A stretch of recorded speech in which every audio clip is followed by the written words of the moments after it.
Good day, everyone. So, finally, we are now down to our very last lesson, which is the lesson 18, where we are going to be talking all about the roles and functions of an educational media center.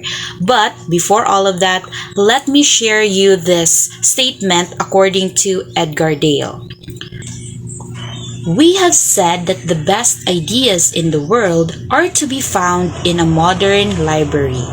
But the modern educational media center must include excellence in varied media, not merely in printed materials. This is according to Edgar Dale. So, okay class, have you ever been in a library before?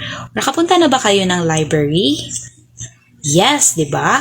So what do you usually see or found inside the library? Yes, books. Okay. So the libraries are full of great ideas all over the world that are kept safely in a books or any printed materials. But today, libraries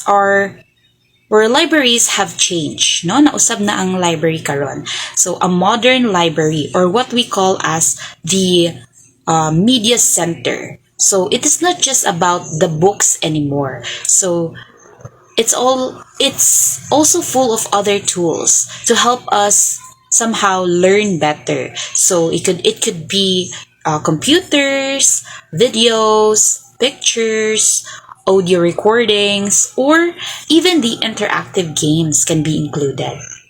So, when we talk about the modern media center, we mean this is a place, lugar ni siya, no, that offers many different ways to discover new ideas. Okay?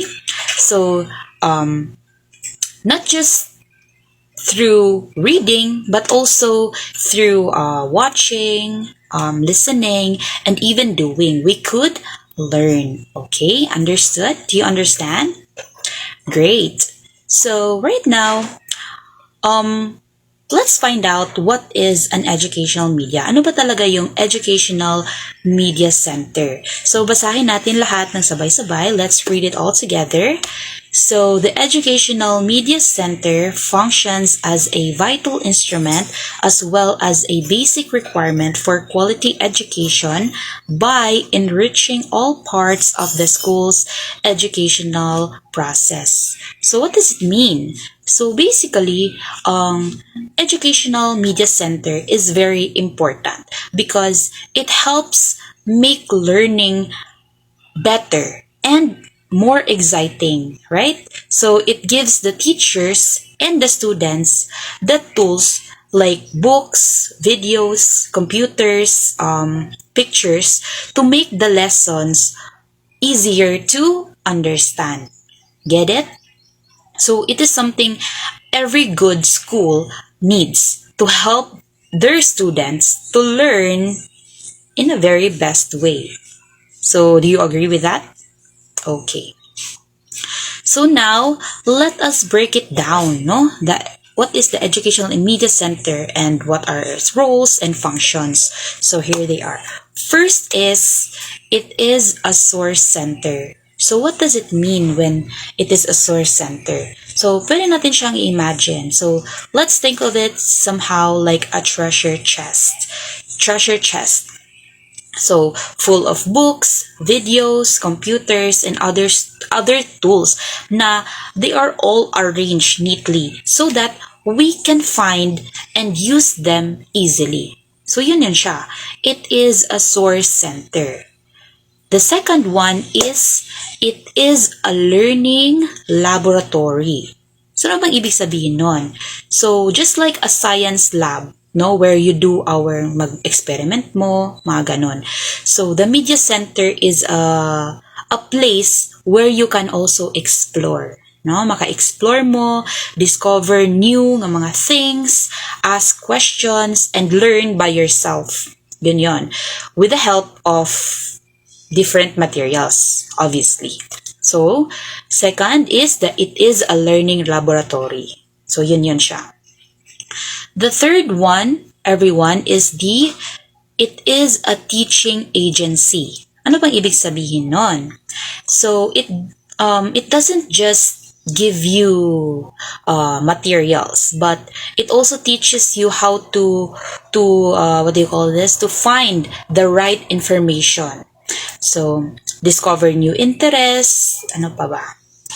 Learn how to use different tools, just like the books, videos, computers, na nakakatulong din sa ating mga teachers, no? That helps the teachers to find new nga mga materials for teaching. So, get it? Okay. The fourth one is, it is a service agency.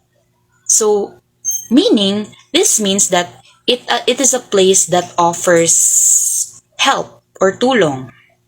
So, you can borrow, like, pwede kayong manghiram or magborrow ng mga books and equipment. And the staffs will just somehow adjust the schedules if needed to make sure na everyone can learn better, no? Or na-access ang everyone.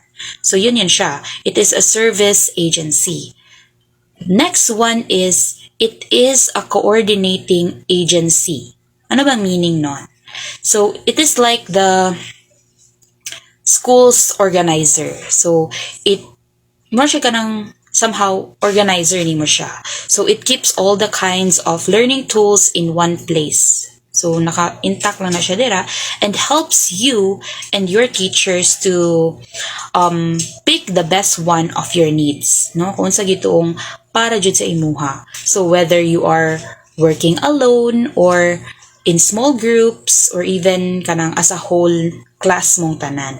So, yun siya. It is a coordinating agency. The last one, everyone, is it is a center for recreational reading, viewing, and listening. So, somehow, it is also a fun place, no? A fun place. You can find stories to read. Ano pa ba? Na shows na pwede mong panoorin, shows to watch, and even mga music na you want to listen. So, for your personal na enjoyment. Ganon. So, it helps everyone. Even the students who don't usually like reading is maganahan din sila mag-read, diba? Through this modern media center or educational media center. So, it is more fun and exciting and interesting para sa mga students. So, yun yung point ng ating educational media center. So, you see that the educational media center is more than just a library. More than siya nga, library lang na siya. So, it is a place for learning, discovering, helping, organizing, and even relaxing to a fun stories or mga activities. So, yun no? So, nakikita natin na there is a growth in terms of our learning na ating mga new innovations, no? To make it more easier and fun for the students to learn and more easier for the teachers to teach their students. So, yun yung main point ng Educational Media Center. So, later on, the next part will be discussed with my co-member of this topic. So, I hope that you have learned something from me, and thank you everyone for listening, and goodbye.